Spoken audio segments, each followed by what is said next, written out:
السلام علیکم، آداب عرض ہے جی ڈیئر لسنرز، کہیے کیا حال احوال ہیں، کیسے ہیں آپ سب؟ دعا ہے، امید ہے آپ سب خیریت سے ہوں گے اور الحمدللہ میں بھی بالکل خیریت سے ہوں اور جناب ناول کی نیکسٹ ایپیسوڈ لے کر حاضر ہوں۔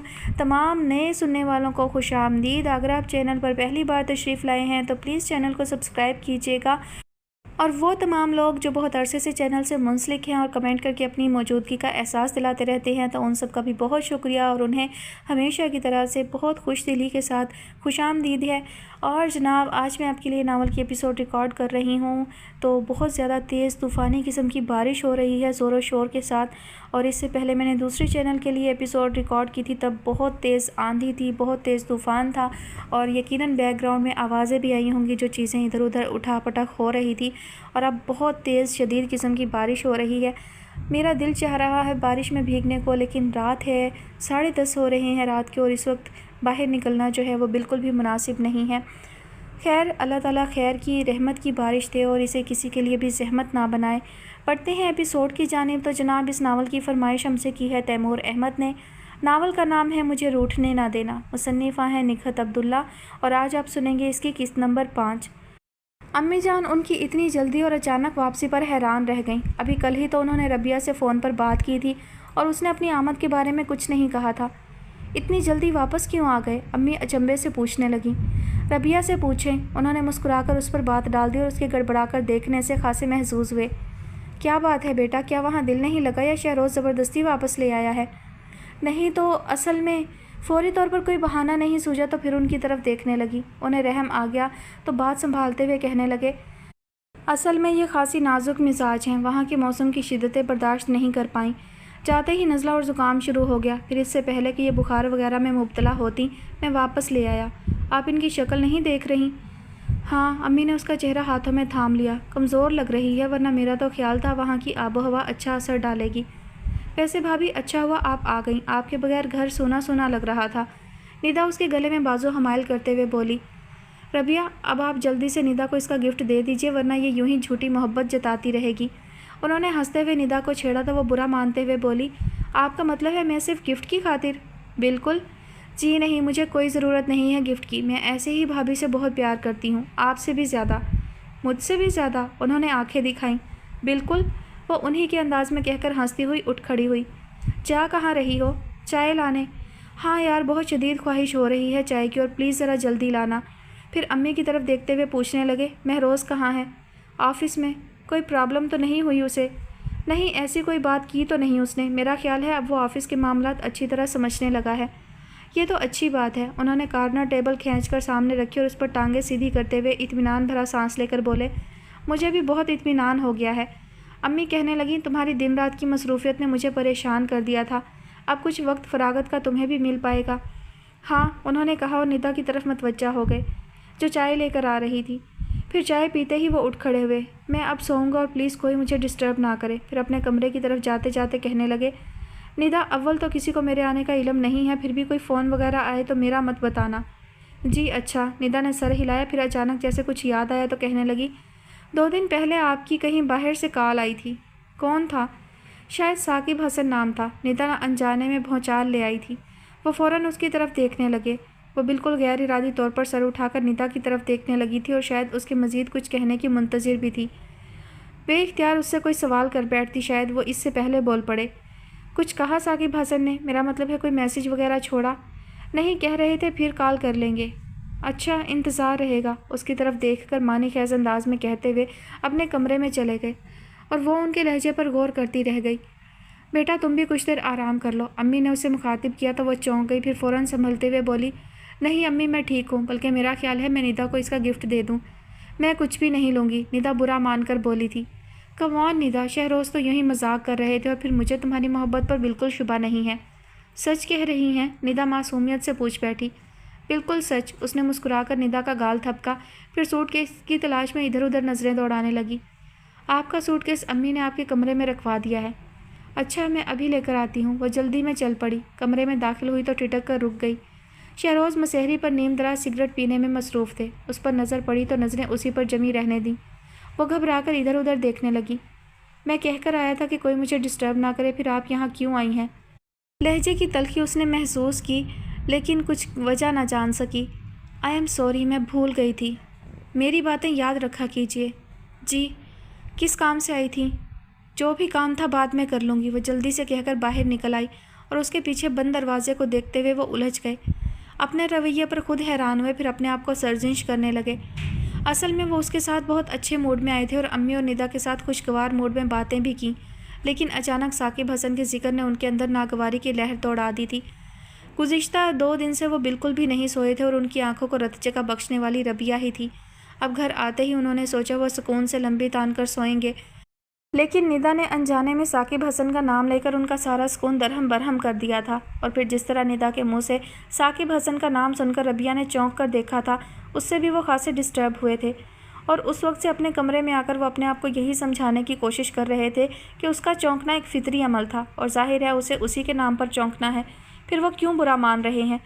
لیکن دل کسی طرح کوئی بھی بات ماننے پر آمادہ نہیں تھا۔ اپنے آپ سے لڑ رہے تھے کہ وہ سامنے آ گئی اور اس سے بات کرتے ہوئے اندر کی ساری تلخی لہجے میں سمٹ آئی۔ اب وہ چلی گئی تھی، شاید ان کے رویے کو محسوس کر کے تو وہ پشیمانیوں میں گھر گئے۔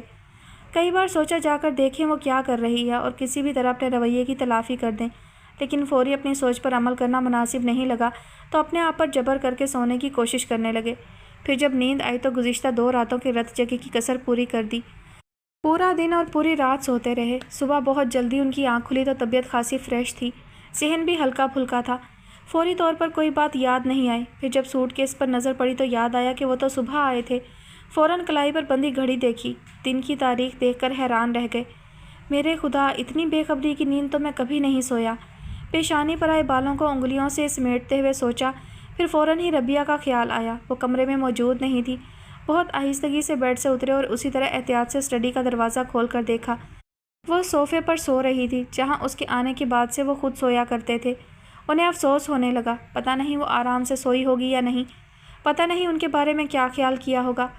یہی سب سوچتے ہوئے گاؤن پہن کر لان میں نکل آئے۔ رخصت ہوتا اندھیرا اجالے کی آغوش میں پناہیں ڈھونڈ رہا تھا۔ مخملی گھاس شبنم سے غسل کر کے نکھر آئی تھی اور چاروں طرف قطار سے لگے پودوں پر کھلے پھول انہیں صبح بخیر کہہ رہے تھے۔ ہوائیں الگ سرگوشیاں کرتی ہوئی ان کے چہرے کو چھو رہی تھیں۔ انہوں نے آہستہ روی سے پورے لان کا چکر لگایا اور پلٹنے لگے تو مہروز کو اپنی طرف آتا دیکھ کر وہیں رک گئے۔ السلام علیکم۔ مہروز نے قریب پہنچ کر سلام کیا تو جواب میں انہوں نے اسے گلے سے لگا لیا۔ کیسے ہو؟ مسکرا کر پوچھا۔ فائن، آپ بتائیے، ہانی مون سے اتنی جلدی واپس کیسے آ گئے؟ بس یار، میں کل شام میں آپ سے ملنا چاہتا تھا لیکن آپ سو رہے تھے۔ ہاں، میں بہت لمبی نیند سویا، تم مجھے اٹھا دیتے۔ میں نے کہا تھا لیکن بھابھی نے منع کر دیا، کہنے لگیں آپ نے سختی سے منع کیا ہے کہ کوئی ڈسٹرب نہ کرے۔ ہاں، میں نے ایسا ہی کہا تھا، انہوں نے اعتراف کیا۔ تم بتاؤ، آفس میں سب کچھ ٹھیک ہے؟ اور تو سب ٹھیک ہے، بس ذرا جے کنسٹرکشن والے پیمنٹ میں کچھ پس و پیش سے کام لے رہے ہیں۔ پیمنٹ کے معاملے میں وہ ایسے ہی ہیں، جب پیسوں کی بات آتی ہے ان کی کمپنی دیوالیہ ہو جاتی ہے۔ وہ ہنستے ہوئے بولے، اگر ایسی بات ہے تو آپ ان کا ایگریمنٹ کینسل کر دیں۔ نہیں، خیر ایسی بات بھی نہیں ہے، میں دیکھ لوں گا انہیں۔ دونوں آفس کے معاملات ڈسکس کرتے ہوئے اندر آ بیٹھے تو خانسامہ ان کے لیے چائے لے آیا۔ بھابھی اٹھ گئی؟ مہروز چائے کا کپ ان کی طرف بڑھاتے ہوئے پوچھنے لگا۔ پتہ نہیں، اصل میں بہت جلدی اٹھ گیا تھا، اس وقت وہ سو رہی تھی، انہوں نے لا علمی کا اظہار کیا، پھر فوراً چائے کا کپ ہونٹوں سے لگا لیا۔ ویسے آپ بہت لکی ہیں شہروز بھائی کہ ربیہ بھابھی جیسی لڑکی آپ کی شریک سفر ہے۔ اچھا، وہ خواہ ہنسے، کیا وہ بہت اچھی ہے؟ کیوں، آپ کو شک ہے کیا؟ نہیں، خیر مجھے تو شک نہیں ہے، وہ واقعی بہت اچھی لڑکی ہے۔ صرف مہروز کے سامنے ہی اعتراف نہیں کیا، دل بھی گواہی دے رہا تھا۔ امی بھی ان کی بہت تعریف کرتی ہیں اور نیتا تو جی جان سے فدا ہے۔ وہ کچھ کہنا چاہتے تھے کہ ربیہ کو کمرے سے نکلتے دیکھ کر اپنی بات ہونٹوں میں روک لی، جبکہ مہروز اسے دیکھتے ہی کہنے لگا، بڑی عمر ہے آپ کی، ابھی ہم آپ ہی کا ذکر خیر کر رہے تھے۔ ابھی تو میں زندہ ہوں۔ وہ انہیں نظر انداز کر کے پوری طرح مہروز کی طرف متوجہ تھی۔ کیا مطلب؟ وہ مہروز واقعی نہیں سمجھا۔ بھائی ہمارے ہاں ذکر خیر تو اب صرف مرنے والوں کا ہی کیا جاتا ہے، اور میں تو خوش قسمتی سے کہہ لو یا بدقسمتی سے زندہ سلامت کھڑی ہوں۔ ربیہ یہ صبح ہی صبح کیسی باتیں کرنے لگیں؟ سوری، وہ نظریں جھکا کر بولی۔ بھابھی آپ کی یہی بات بہت اچھی ہے، فوراً مصالحت پر آمادہ ہو جاتی ہیں۔ آپ کی جگہ کوئی اور ہوتی تو یہیں بحث کرنے کھڑی ہو جاتی، سارا الزام میرے سر رکھ دیتی کہ مہروز نے ایسی بات کہی جب میں نے ایسا جواب دیا، اور جب تک مجھے بھائی جان سے ڈانٹ نہ پڑوا دیتی اسے چین نہ آتا۔ مہروز، اب انہیں مہروز کو ٹوکنا پڑا۔ بات کو مزید طول دینے کے بجائے جا کر ربیہ کے لیے چائے کا کہو۔ جی اچھا۔ وہ اٹھنے لگا تو اس نے روک دیا۔ میں چائے نہیں پیوں گی، اور ویسے بھی اب میں کچن میں جا رہی ہوں۔ اس کے ساتھ ہی وہ کچن میں چلی گئی اور وہ اسے جاتے ہوئے دیکھتے رہے۔ سمجھ گئے کہ وہ ان کے کل کے رویے سے خفا ہے، نہیں بھی ہے تو بھی احتجاجاً انہیں نظر انداز کر رہی ہے۔ پھر جب وہ نہانے کے بعد آفس کے لیے تیار ہو کر ناشتے کی غرض سے ڈائننگ روم میں آئے تو امی اسے دیکھتے ہی کہنے لگیں، خوب سوئے؟ جی، کسی نے اٹھایا ہی نہیں۔ کنکھیوں سے اس کی طرف دیکھا۔ تم نے خود ہی تو منع کیا تھا، اور یہ اب کہاں کی تیاری ہے؟ ظاہر ہے آفس جاؤں گا۔ بیٹا آفس تو تمہیں جانا ہی ہے، اگر ایک دن اور آرام کر لیتے تو۔ لیکن امی گھر میں بیٹھ کر کیا کروں گا؟ گھر میں بیٹھنے کی کیا ضرورت ہے؟ ربیہ کو اس کے میکے لے جاؤ آج ہی۔ ظاہر ہے بچی ہے، اپنے گھر والوں سے ملنا چاہے گی، اور کیا تمہیں اس بات کا خیال نہیں ہے؟ انہوں نے تنبیہی انداز اختیار کیا۔ ربیہ نے کہا ہی نہیں، وہ خود بری و ذمہ ہونا چاہتے تھے کہ امی نے ٹوک دیا۔ کیسی باتیں کرتے ہو شہروز احمد، کیا ہر بات وہ کہے گی تبھی تمہیں خیال آئے گا؟ تمہیں اس کے بارے میں خود ہی خیال رکھنا چاہیے۔ جی آئندہ ایسا ہی ہوگا۔ وہ چائے کا آخری گھونٹ لے کر کھڑے ہو گئے۔ ربیہ ناشتے کے بعد تیار ہو جائیے گا، چلیں گے۔ جی، وہ ان کی طرف دیکھنے کا حوصلہ نہیں کر پائی، یوں ہی سر جھکائے ہوئے بولی تھی۔ پھر ناشتے کے بعد وہ ڈرتے ڈرتے کمرے میں آئی تھی، کہیں وہ کوئی سخت بات نہ کہہ دیں، لیکن وہ کمرے میں موجود نہیں تھے۔ اس نے شکر کیا اور جلدی سے الماری سے سوٹ نکال کر باتھ روم میں گھس گئی۔ اپنے آپ میں گلٹی فیل کر رہی تھی۔ ٹھیک کہا تھا شہروز نے کہ امی اس کی ذات کو نظر انداز کرنا کسی طرح پسند نہیں کریں گی، اور اب ایسا ہی ہوا تھا۔ تیار ہو کر وہ کمرے سے نکلی تو شہروز امی کے ساتھ ٹی وی لاؤنج میں نظر آئے۔ اسے دیکھتے ہی کہنے لگے، وہ گفٹ لے آئیں جو میں نے آپ کی سسٹرز کے لیے تھے۔ وہ انہی پیروں واپس لوٹ گئی، اور جب تینوں گفٹ ایک شاپنگ بیگ میں لے کر واپس آئی تو وہ اجازت لے کر اٹھ کھڑے ہوئے۔ اس نے بھی امی سے اجازت لی اور ان کے پیچھے چل پڑی۔ آئی ایم سوری ربیہ، وہ گاڑی اس کے گھر جانے والے راستے پر ڈالتے ہوئے بولے، کل میں آپ کے ساتھ کچھ تلخی سے پیش آیا۔ یہ چھوٹی چھوٹی باتیں تو معمول کا حصہ ہیں شہروز احمد، اور مجھے انہیں فیس کرنا ہے۔ وہ اتنی جلدی اپنی بات لوٹائے جانے پر حیران تھے، جبھی تو بقیہ تمام راستہ کچھ بول ہی نہ سکے۔ اماں کے گھر میں وہی معمول تھا۔ ناشتے کے بعد چھوٹی آپا صفائیاں کرنے میں مگن تھی، اور اماں برآمدے میں رکھے تخت پوش پر بیٹھی شاید دوپہر کے کھانے کے بارے میں سوچ رہی تھی کہ کیا پکنا چاہیے۔ ان دونوں کو آتے دیکھ کر کھل اٹھی، اسے سینے سے لگایا، پھر شہروز کے سر پر ہاتھ پھیرتے ہوئے چھوٹی آپا کو آواز دینے لگی، صوفیہ اندر سے کرسی لیتی آؤ شہروز میاں کے لیے۔ ارے نہیں اماں، میں یہیں بیٹھ جاتا ہوں۔ وہ وہیں اماں کے پاس تخت پوش پر بیٹھ گئے، جبکہ وہ ابھی آئی کہتی ہوئی اندر چلی گئی۔ چھوٹی آپا تک شاید اماں کی آواز نہیں پہنچی تھی، جبھی وہ اب تک جھاڑو دینے میں مصروف تھی۔ اس نے پیچھے سے جا کر ان کی آنکھوں پر ہاتھ رکھ دیے، اور اس کے ہاتھوں کو چھوتے ہی چھوٹی آپا کہنے لگی، ارے ربیہ تم کب آئی؟ ابھی۔ وہ ان کے سامنے سے آ کر ان سے لپٹ گئی، پھر الگ ہوتے ہوئے بولی، یہ کیا حلیہ بنا رکھا ہے؟ رکھے جھاڑو، شہروز بھی آئے ہیں۔ اچھا، کہاں ہیں؟ باہر اماں کے پاس بیٹھے ہیں۔ چلو پھر وہیں چلتے ہیں۔ چھوٹی آپا ہاتھوں سے بال ٹھیک کرتی ہوئی اس کے ساتھ کمرے سے نکلی۔ شہروز کو سلام کیا، پھر اماں کے پاس بیٹھتے ہوئے ان کا حال احوال پوچھنے لگی۔ ارے بیٹا پہلے چائے وغیرہ کا تو پوچھ لو۔ اماں نے ٹوکا تو چھوٹی آپا فوراً معذرت کرتی ہوئی اٹھنے لگیں، لیکن اس نے روک دیا۔ چھوٹی آپا ہم ابھی ناشتہ کر کے آ رہے ہیں، صرف چائے پی لینا۔ میں بالکل نہیں پیوں گی، البتہ شہروز سے پوچھ لیں یہ پینا چاہیں تو۔ صرف ایک کپ چائے پر آپ ہمیں ٹرکھانا چاہتی ہیں تو ضرور پلا دے، ورنہ میں تو آج فراغت سے آیا تھا۔ ان کے ہلکے پھلکے لہجے میں ہلکی سی شوخی تھی۔ شہروز بھائی آپ کا اپنا گھر ہے، ابھی میں آپ کو چائے بھی ضرور پلاؤں گی، اور کھانے میں جو آپ پسند کریں گے وہی۔ اچھا، وہاں سے بیٹھ جائیں آرام سے، مجھے اس وقت چائے کی بالکل خواہش نہیں ہے۔ تکلف تو نہیں کر رہے؟ بالکل نہیں۔ چلیے اب یہ بتا دیں کھانے میں کیا پسند کریں گے؟ بھائی جو آپ پکا دیں گی وہی کھا لوں گا۔ پھر اسے متوجہ کرتے ہوئے کہنے لگے، کیوں ربیہ، میں نے کبھی کسی خاص چیز کی فرمائش کی ہے؟ اس نے بس نفی میں سر ہلا دیا اور اماں کا پاندان کھول کر اس میں سے چھالیاں نکالنے لگی۔ ربیہ، چھوٹی آپا کو اچانک یاد آیا تو وہ کہنے لگی، ایک خوشخبری سنو، بڑی آپا کے ہاں بیٹا پیدا ہوا ہے۔ کیا؟ وہ اس کے منہ سے حیرت سے نکلا اور خوشی کی ملی جلی چیخ نکلی۔ سچ اماں؟ کیسا ہے؟ کس پر گیا ہے؟ آپ نے دیکھا ہے؟ اور بڑی آپا اس وقت کہاں ہے؟ ایک ہی سانس میں سوال پہ سوال کیے گئے۔ توبہ ربیہ، تم تو پاگل ہی ہو گئیں۔ چھوٹی آپا ہنسی۔ پاگل کر دینے والی خوشی ہی تو ہے، میں ابھی اسے دیکھوں گی، چلیں شہروز۔ انہیں مخاطب کرتے ہوئے بے اختیار ان کے کندھے پر ہاتھ رکھ گئی، اور وہ جو اس کے چہرے پر خوشی کے ان گنت رنگوں کی برسات دیکھ رہے تھے، کندھے پر اس کے ہاتھ کا لمس محسوس کر کے چونک گئے۔ چلیں گے؟ چلیں گے نہیں، ابھی چلیں، کندھے پر گرفت مضبوط کرتے ہوئے اصرار کیا۔ پھر اماں کی طرف دیکھتے ہوئے کہنے لگی، کیوں اماں، میں ابھی جاؤں نا؟ چلی جانا بیٹا، اتنی جلدی کیا ہے؟ دوپہر کے کھانے کے بعد چلی جانا۔ نہیں اماں، میں ابھی جاؤں گی، دوپہر کے کھانے تک آ جائیں گے۔ جیسی تمہاری مرضی۔ اماں کی اجازت ملتے ہی وہ شہروز احمد کی طرف دیکھنے لگی تو وہ کندھے اچکا کر کھڑے ہو گئے۔ ہیں کہاں بڑی آپا، ہاسپٹل یا گھر؟ وہ جاتے جاتے پلٹ کر پوچھنے لگی۔